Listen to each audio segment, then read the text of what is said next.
So Jeffrey, we had talked about you being a bit of a generalist while being an expert in one thing, but having a general knowledge of a lot of things, and that's really got you far in your career. So, how do you navigate conversations then with, say, highly technical experts without feeling or needing to match their depth of knowledge on that particular in that particular domain? How do you do it? I've spent a lot of my career not being the expert in the room on any one particular thing.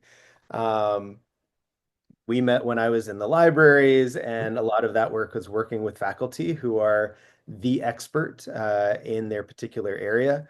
Um, I've worked in, a lot of times I was teaching people about technology, and so I was the expert on the technology that I was teaching them about, but I wasn't the expert in their domain, whether it was financial services or manufacturing or um, any particular area.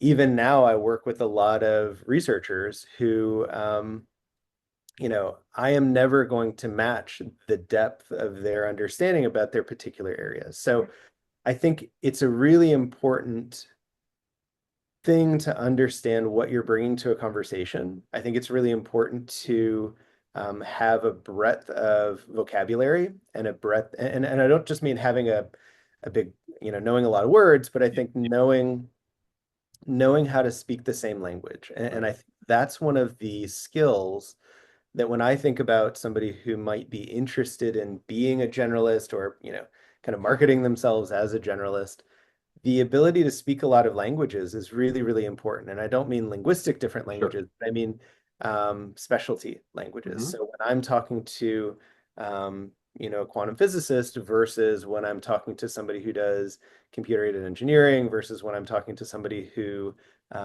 might be doing sort of climate and weather research, I'm using a lot of different vocabulary. And very Right. often they say things I don't know, and I don't know anything about.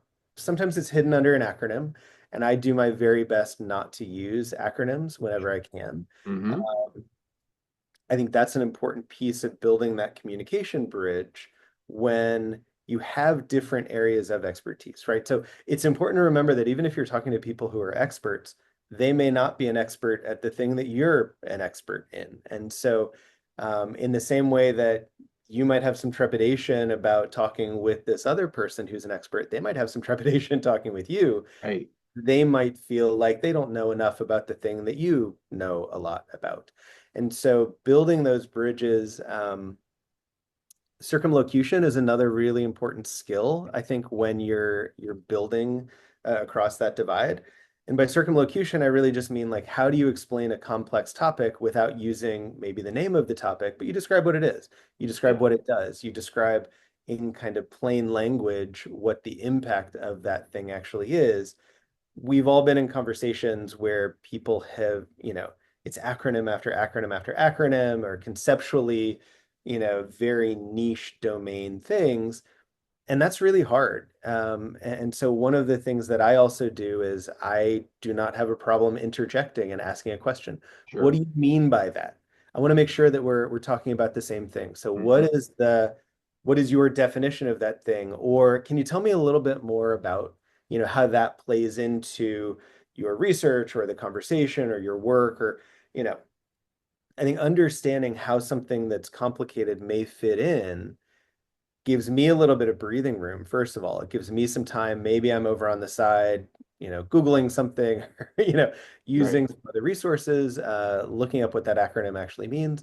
But it also gives me a chance to say, you've reached the limit of what I know about. Yeah. And so that's the context clue to the expert that I'm talking to pull back a little bit and to say, okay, maybe I need to do this in a way that is a little bit more generalizable, still to get their point across. Yeah.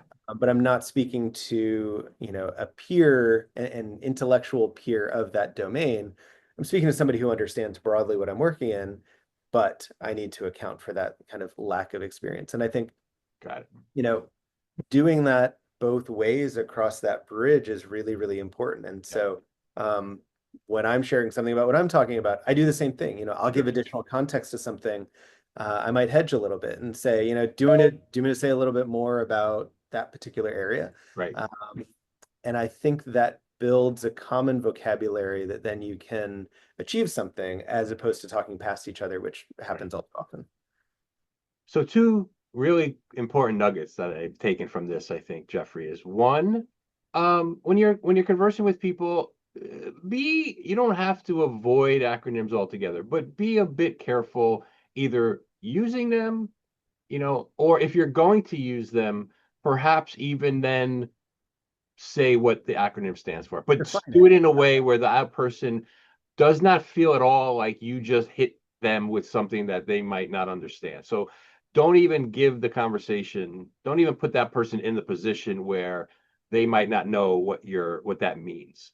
And secondly, I love the fact that, the way you said, the way you would ask a question, the way you posed it as, I just want to learn more about, I want to be just really clear about what you're saying, isn't A, I don't know what you're talking about, or B, I'm not capable of understanding what you're saying, or C, I wasn't paying attention. No, I'm paying attention to what you're saying, and I just want a bit of a clarification. The question is simply for me to, you know, learn what you're know what you're saying better to go to the next level. There should be no shame in it.